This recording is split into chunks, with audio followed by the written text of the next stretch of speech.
চুলের সৌন্দর্য বৃদ্ধির জন্য পার্লারে গিয়ে চুলে রিবন্ডিং করিয়েছিলেন একই পরিবারের 4 নারী। নির্ধারিত এই সেবাটি নেয়ার জন্য পরিশোধ করেছেন কারি কারি টাকা। বিউটিশিয়ানরা বলেছিল এই সেবাটি নিলে তাদের চুল হবে ঝলমলে, দেখতে হবে প্রাণবন্ত। কিন্তু ওই সেবাটি নেয়ার পর থেকে উল্টো এর প্রতিক্রিয়ায় চুল পড়তে শুরু করে তাদের। ওই 4 নারীর সবাই যখন একই সমস্যায় ভুগছিলেন তখন প্রত্যেকেই বুঝতে পারেন এটি ওই রিবন্ডিং সেবা নেয়ার প্রতিক্রিয়া। কিন্তু ততদিনে চুল পড়তে পড়তে প্রায় টাক হয়ে যাচ্ছে তাদের মাথা। তখন বিক্ষুব্ধ ওই নারীরা তাদের চুল পুনরায় ঠিক করে দেওয়ার দাবি নিয়ে উপস্থিত হয় অভিযুক্ত রাব্বিস মেকওভার নামক ওই বিউটি পার্লারে। কিন্তু পার্লারে এসেও কোনো সমাধান পাচ্ছিলেন না ওই 4 ভুক্তভোগী। পার্লারটি বিউটিশিয়ানরা একজনকে কিছু টাকা ক্ষতিপূরণ দিতে চাইলেও বাকি 3 নারীকে কোনো ক্ষতিপূরণ দিতেও অস্বীকৃতি জানায়। এক পর্যায়ে এ বিষয়ে মীমাংসা করার পরিবর্তে আরও জল ঘোলা করার চেষ্টা করে বিউটি পার্লারের মালিকপক্ষ। এ নিয়ে বাকবিতণ্ডার এক পর্যায়ে পরিস্থিতি চরমে পৌঁছালে ওই বিউটিশিয়ানদের ধরে প্রকাশ্যেই মারধর করতে শুরু করেন ওই 4 ভুক্তভোগী।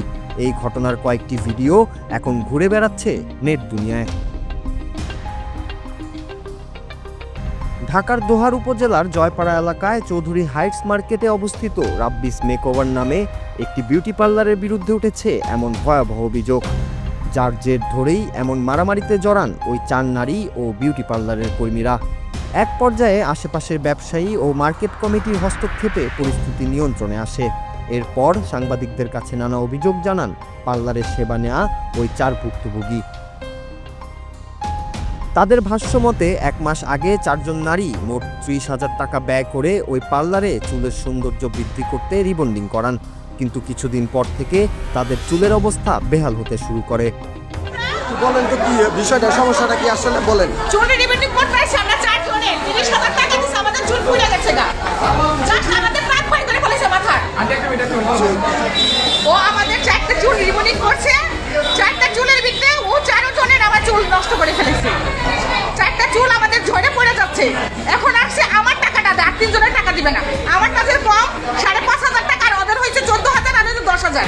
ওদের টাকা দিবে না, ওদের টাকা দিবেন, আমার টাকা নিয়ে যান। আপনার এই সব কিছু করেন না কেউ। সমস্যা কি 4 জনের হয়েছে? হ্যাঁ, 4 জনের হয়েছে, 4 জনের। চুল নারীদের সৌন্দর্যের অন্যতম নিদর্শন, তাই চুল নিয়ে বরাবরই আবেগী নারীরা। চুলের সৌন্দর্য বৃদ্ধিতে তাই নানা প্রকার চর্চা, এমনকি চিকিৎসা পর্যন্ত করান।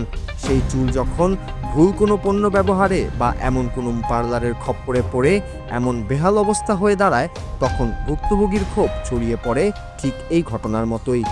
তাই বিশেষজ্ঞদের বক্তব্য, চুল বা ত্বকের যত্নের নানা সেবা নেওয়ার ক্ষেত্রে অতিমাত্রায় সাবধানী হতে হবে। পাশাপাশি চিকিৎসা নেওয়ার ক্ষেত্রেও মানসম্মত স্কিন ক্লিনিক ও প্রকৃত বিশেষজ্ঞদের শরণাপন্ন হলে হয়তো এড়ানো সম্ভব এমন বিড়ম্বনা।